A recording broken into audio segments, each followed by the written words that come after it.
5 আগস্টের দিন থেকে একের পর এক মুক্তিযোদ্ধাদেরকে জুতার মালা গলা পরানো হচ্ছে, অনেককে মুভ করছে, অনেককে মেরে ফেলা হয়েছে। অনেকের আবার মুক্তিযুদ্ধের সময় যারা মারা গেছে তাদের কবর থেকে লাশ উঠিয়ে তারা আনন্দ উল্লাস করছে। অন্যদিকে যাদেরকে লাশ উঠাতে পারে নাই তাদের কবরে আগুন দিছে। 5 আগস্টের পর থেকে শুধুমাত্র তাদের প্রতিহিংসার আগুনে জ্বলতেছে মুক্তিযোদ্ধাদের শরীরের উপরে। ইতিমধ্যে আপনারা জানেন একাত্তরে পরাজিত শক্তিরা একের পর এক মুক্তিযোদ্ধাদেরকে এভাবে কিন্তু হেনস্থা করতেছে, আপনারা সেটা অবগত আছেন। আবারও আজকে 1-1.5 বছর পরবর্তীতে এখনো তারা সেই মুক্তিযোদ্ধাদের উপরে বিভিন্নভাবে তাদের হেনস্থা করতেছে। ইতিমধ্যে আপনারা জানেন ময়মনসিংহে এক বীর মুক্তিযোদ্ধাকে জুতার মালা গলা পরিয়ে গাছের সাথে বেঁধে তারা উল্লাস করতেছে।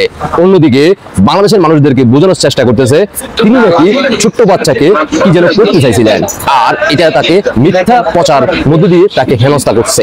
কিন্তু বাংলার মানুষ সেই 71 পরবর্তীতে এখন পর্যন্ত বিগত 55 বছর এই ধরনের মানুষ জানতে পারে নাই। কিন্তু 5 আগস্টের পরবর্তীতে প্রচুর শেষ পর্যায়ে আইসা তারা বলতেছে এই বীর মুক্তিযুদ্ধ নাকি ছোট বাচ্চাকে কি যেন করতে চাইছিল, মানে বাংলার মানুষদেরকে আবারও বোকা বানানোর চেষ্টা করতেছে। শুনে আসি আমরা একটু বিস্তারিত।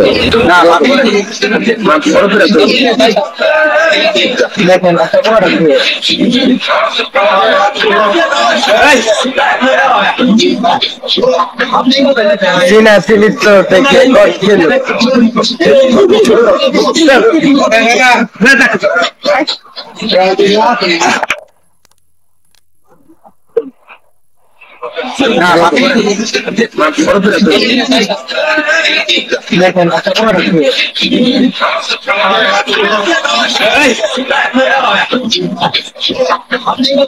চীনা চরিত্র থেকে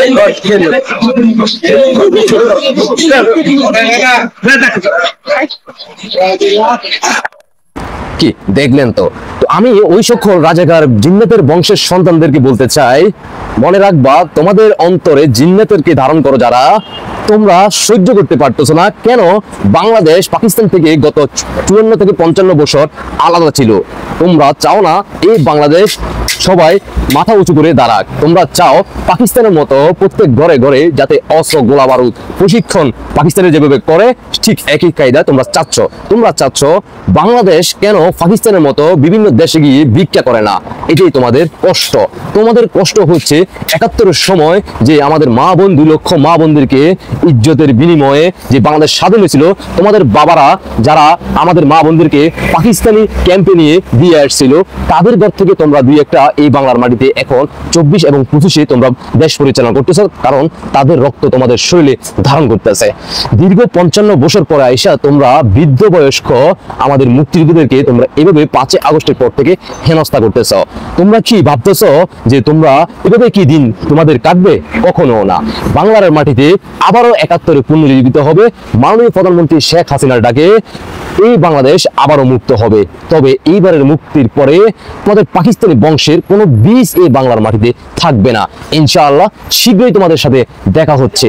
আল্লাহ হাফেজ, প্রস্তুত থাকো।